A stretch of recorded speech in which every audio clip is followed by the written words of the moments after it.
কি আছে নতুন সরকার গঠন হচ্ছে একটা ইন্টারিম সরকার, অন্তর্বর্তীকালীন সরকার, এবং সেই সরকারের প্রধান হচ্ছেন আমাদের সকলের অত্যন্ত শ্রদ্ধেয় মানুষ প্রফেসর ডক্টর ইউনূস আলী, আরো শ্রদ্ধেয় ব্যক্তিরা এর সদস্য হয়েছে। এদের কাছে আমাদের প্রত্যাশা অনেক। আমরা সবাই মনে করি যে এই ইন্টারিম গভর্নমেন্ট তারা অবশ্যই প্রত্যেক সময়ের মধ্যে তারা একটা নির্বাচনের ব্যবস্থা করবেন। আমি নির্বাচনের কথার উপর খুব জোর দিতে চাই, এবং যে সংস্কারের প্রশ্নটা এসছে সবসময় আসছে, সেই সংস্কারের ব্যাপারেও নির্বাচনটা অত্যন্ত গুরুত্বপূর্ণ। কারণ final authority is the people.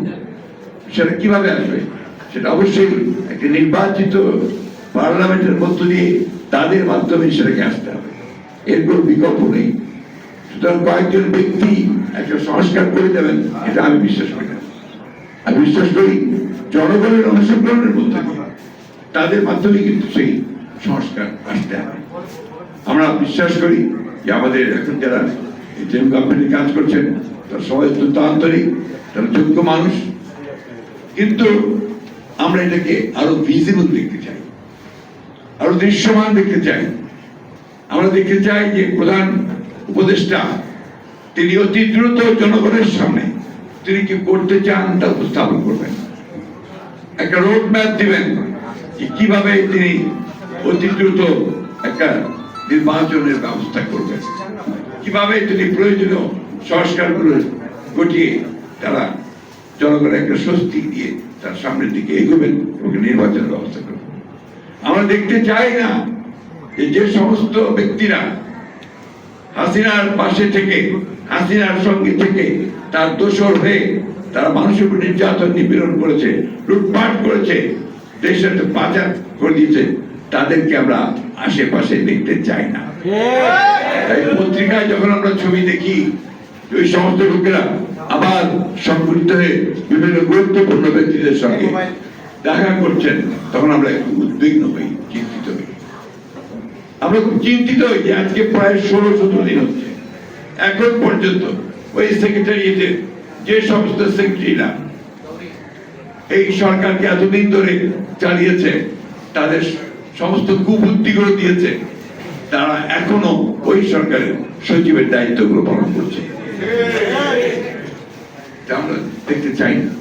আমরা দেখতে চাই যে অবিলম্বে ওই প্রোগ্রেসিতে যারা প্রো পিপল আছেন, যারা জনগণের সঙ্গে সম্পৃক্ত আছেন, সে আইন মেনেই সব মেনেই তাদেরকে আমরা পাশে দেখতে চাই।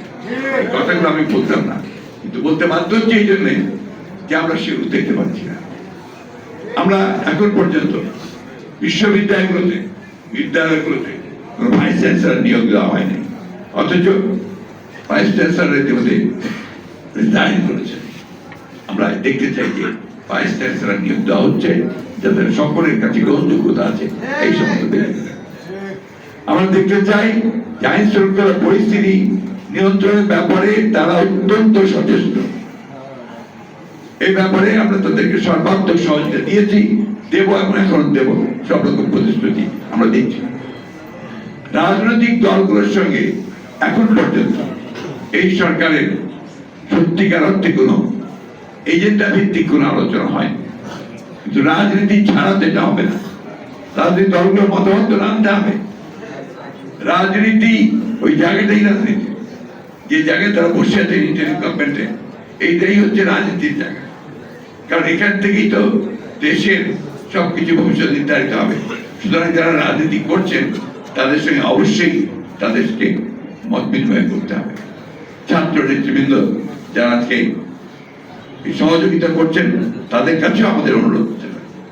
আমরা যারা অনুরোধ করছি, অনুরোধ রাখছি যে এই বিষয়গুলোকে অত্যন্ত গুরুত্বপূর্ণ সহকারে নিয়ে এই বিপ্লবকে যেন সুসংগত করা যায়, প্রতি বিপ্লব যেন না ঘটে, এবং ইতিমধ্যে যে চক্রান্ত কথাবার্তা উঠে আসছে মানুষের মধ্যে, সেগুলোকে যেন আপনার প্রতিহত করা যায়, সেগুলোকে পরাজিত করে এই বিপ্লবের চেতনাকে যেন আমরা সমুন্নত রেখে একটা গণতান্ত্রিক বাংলাদেশের দিকে যেন এগিয়ে দিতে পারি, সেই বিষয়টা তাদেরকে সবসময় স্মরণ রাখতে হবে।